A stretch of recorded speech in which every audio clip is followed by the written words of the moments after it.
میں مساجد میں، بازاروں میں، خاص خاص مقامات کو لوگوں نے اتنا سجایا ہوا ہوتا ہے، اتنا سجایا ہوا ہوتا ہے کہ اگر آپ بالکل ذہن میں بھی نہ ہو آپ کے، اور آپ کسی ضروری کام سے یا کسی مریض کے عیادت کے لیے، یا خود آپ کی طبیعت خراب ہو جائے، آپ کو ڈاکٹر کے یہاں جانا پڑ جائے اور آپ باہر نکلیں، تو آپ کو پتہ چلے کہ اس رات میں کتنی سجاوٹ کر کے سڑکوں کو بینڈ کر دیا جاتا ہے، رش ہو جاتا ہے، حالت خراب روڈوں کی، اتنے روشنیاں، اتنے قمقمے، اتنا لائٹس، اتنی فضول چراغاں کی جاتی ہیں، اتنی روشنی کی جاتی ہے گھروں سے، گھروں کے باہر دروازوں پر، گھر کے چھتوں پر، مکانوں پر، در و دیوار پر، اتنا اسراف، اتنی بربادی۔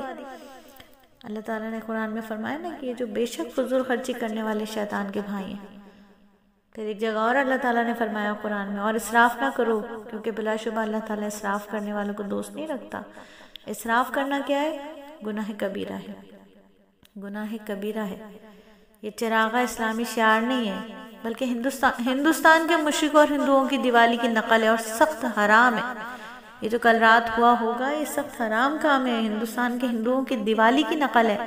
مساجد میں ضرورت سے زیادہ چراغ جلانا بھی جائز نہیں ہے، امام نجیم الحنفی رحمۃ اللہ علیہ لکھتے ہیں، کیونکہ یہ اسراف ہے، رمضان ہو یا رمضان کے علاوہ۔ پھر فرمائے شب برات میں کوچوں، بازاروں اور اس طرح مساجد پہ بھی چراغ کرنا بدعت ہے۔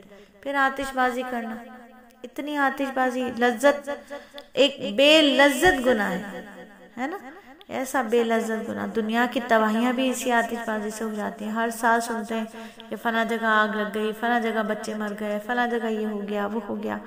تو ہم نے کیا سیکھا؟ ہم نے ہندوؤں کے ایک بہت ہی مشہور تہوار دیوالی کی نقل کی نا۔ ہندوؤں کے ساتھ میل جول جو رہتا تھا، جب ایک ہی ملک میں رہتے تھے سارے، دو قومی نظریہ اسی لیے تو آیا تھا پیش کہ دو قومیں، یہ دونوں الگ الگ قومیں ہیں، ایک ساتھ نہیں رہ سکتے، ان کے لیے الگ الگ وطن ہو چاہیے، جہاں یہ اپنے اپنے مذاہب کے حساب سے اپنے اپنے طریقہ کار سے زندگی کو جئیں۔ تو وہاں یہ سب سیکھا، بڑی ہی غلط بات ہو گئی۔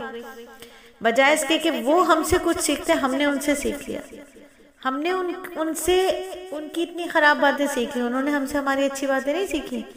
ایک آتش پرست قوم گزری جو کہ مسلمان ہو گئی مکے میں، مگر آتش پرستی کے اثرات پھر بھی اس کی زندگی میں نمایاں تھے۔ تو یہ لوگ ایک خاص موقع پر روشنی کا اہتمام کرتے تھے۔ عباسی خلیفہ ہارون رشید اور مامون رشید کے دور خلافت میں، جب برامکا کو عروج حاصل تھا، جس کی وجہ سے یہ منکرات اہل اسلام میں بھی رواج پا گئے۔ آج بھی مسلمانوں کا کیا حال ہے کہ لاکھوں روپیہ ہر سال اس خلاف عقل و شرع کام پر صرف کرتے ہیں۔ تو سوچنے کی بات یہ کہ ہماری جو حالت ہے، اقتصادی حالات جو ہے اس وقت ہمارے ملک کے، وہ کتنے خراب ہیں، ہم سب جانتے ہیں۔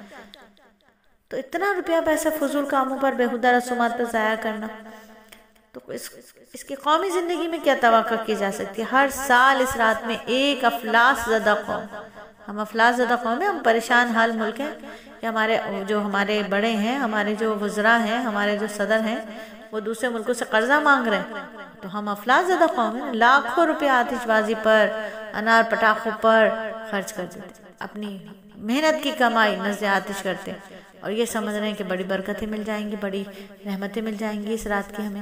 بچوں کو آتش بازی پھلجھڑی لگانے کے لیے پیسے دیتے ہیں، بچپن ہی سے اللہ کے احکامات کی خلاف ورزی کی مشق ان کو کراتے ہیں۔ بہت سے بڑے اور بچے جل بھی جاتے ہیں، کافی واقعات ہوئے، آتش بازی والوں کے ہاتھ جل گئے، منہ جل گیا، وہ سم ہو گئے، دکانوں کی دکانیں جل گئیں، مکانوں میں آگ لگ گئی۔